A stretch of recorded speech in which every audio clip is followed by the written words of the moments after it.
Hey everybody, how's it going? Welcome to NoDQ&A video right here on NoDQ.com, as well as the YouTube channel and NoDQ&A videos affiliate, ringsidenews.com.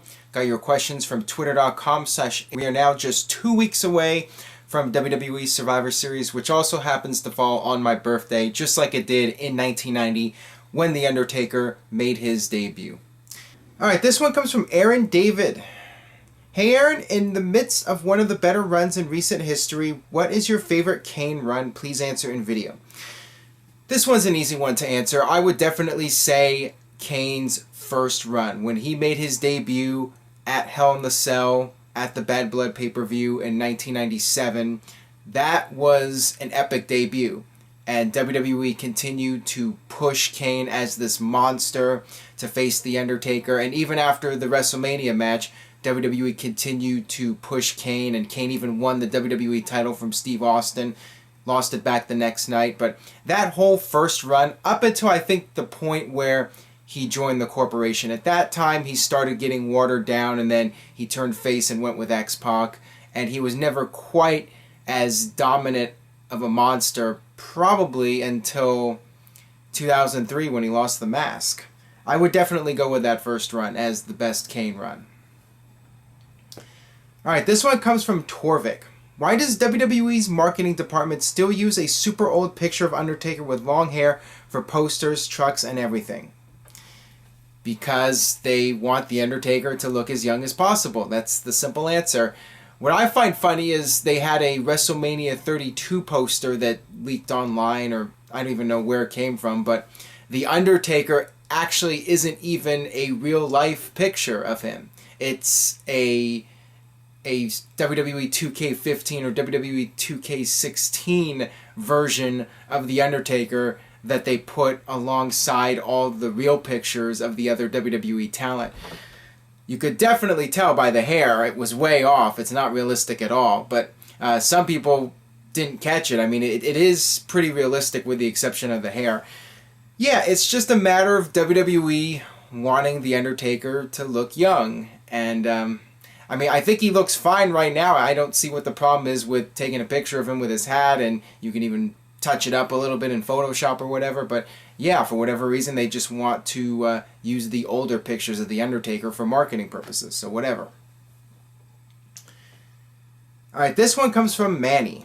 If Shawn Michaels returned, who would you want him to face, and do you think he should win? I do not think Shawn Michaels should be coming out of retirement, and I'm glad he hasn't. I'm glad that that retirement stipulation at least meant something when Shawn Michaels retired. There have been so many guys over the years that would retire and come back, and the whole stipulation lost meaning.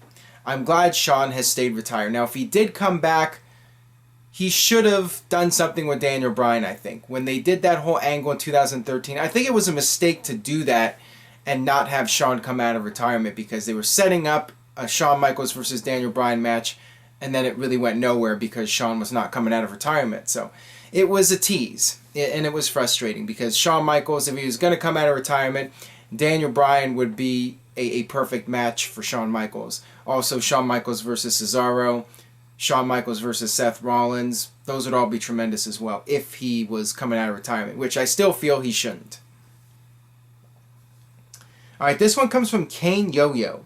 Do you see Kevin Owens being a heel his whole career? I see him being a heel for 99% of it. Please answer in video. I could definitely see him going face at any time. The thing about his character is he can play it real. He's talked about in his promos how he's doing things for his family comes first, and that's something a babyface would usually say.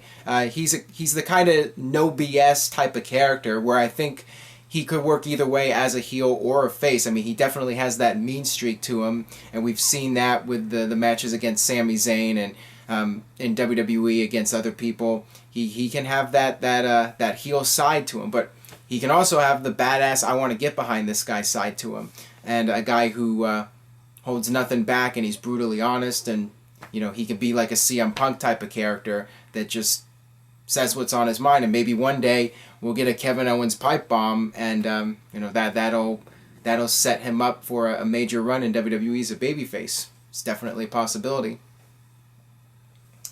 All right, this one comes from at Mr. Panda 316. Do you think WWE will ever bring back Vince Russo? Never say never. Always have to throw that out there, but I would say highly unlikely in all likelihood. I think that WWE feels that they do not need Vince Russo, and they've done just fine for many years without him. And I think that the general attitude is that Vince Russo was a small part of WWE's success in the late 90s. I think that maybe one day he'll get on good terms with WWE again, and maybe they will change history a little bit and make him more sympathetic. But all WWE has done over the years is just, if they don't ignore Russo, they put him in a very negative light. So maybe one day that'll change, and WWE will try to change history and say, oh, Vince Russo was misunderstood and he was a great guy who was underrated, yada, yada, yada. It could happen. I would be surprised if it did. I personally would not mind Vince Russo coming back to WWE because I've been bored with Raw. It's a chore now to watch the 3-hour shows, and I would not recommend it to anyone. I would say watch the pay-per-views, watch the Raw clips on Hulu, or watch the Raw clips on YouTube. That's the state of the industry right now. And I would like to see things shaken up in WWE, especially when it comes to the television product and Monday Night Raw. I want to see a show where anything can happen and you cannot miss a moment of it, because if you do, you might miss something important. And I don't have that feeling anymore. Vince Russo could bring that back, but maybe he would be more counterproductive. Who knows? But I'm tired of the same routine. I'd like to see things changed up. So I would not mind Russo coming back, believe it or not. Alright, this one comes from Mr. Yuck. How long do you see the New Day being a faction? Hopefully they stay together longer than the Shield. Best thing on TV in ages.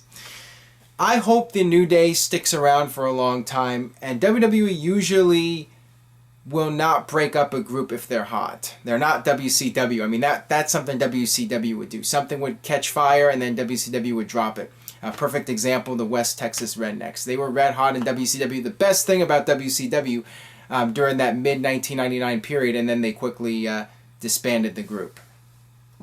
New Day, I think, should stay together at least through WrestleMania, because New Day hasn't had a big WrestleMania moment yet. So I would like to see New Day do something significant at WrestleMania, and then maybe towards the summer you can work on breaking up the group. And I hope they actually do a solid breakup. You know, I think it was great that with the Shield, you actually had a full-fledged breakup and you had them feuding against each other. And I would like to see the same thing with the New Day at some point. Don't just have them drop the faction out of nowhere with no build-up and no follow-up, nothing. You know, do something significant. I mean, they're such a great act. And, you know, maybe Kofi can have a renewed singles career. All of them could probably do well as singles superstars. So I'm hoping WWE does it right with the New Day. Alright, this one comes from @fella0101. What do you think about the Shield reforming with one more member, and who would be that member? No need to reform the Shield. All three guys are doing very well on their own. And to me, that would be a mistake to reform the Shield anytime soon. Maybe one day, 10 years from now, you can have a Shield reunion with all three guys, maybe for a pay-per-view event where there's a need for them to reform. But having them just be a faction again, I think would be a mistake, and it would be going backwards. So I would not do that, and I'm not even thinking about a new member, because I don't think that they should reform the group, period. Alright, this one comes from Lit Up. With John Cena taking a break, do you think WWE made a mistake by having Cena go over Owens for the US title? If WWE knew that John Cena was going to be taking time off back when Kevin Owens came into the company, then it was definitely a mistake. Perhaps WWE did not know about this until a month or two ago. I mean, who knows how much advance notice John Cena gave them. But yeah, I would say it was a mistake. If WWE knew 6 months ago that John Cena was going to be taking time off, Kevin Owens should not have been losing to Cena. Or they should have not put Kevin Owens in that feud with Cena. So yeah, I would say it was a mistake under those circumstances if they knew about Cena wanting to take time off and he was planning it for after Hell in the Cell. Alright, that'll wrap it up for this edition of No DQ&A video. Thanks as always for watching. If you enjoyed today's video, please share it on Facebook, Twitter, any other social media site that you go on. And stay tuned to NoDQ.com for the very latest regarding Survivor Series. And I will see you guys next time for more.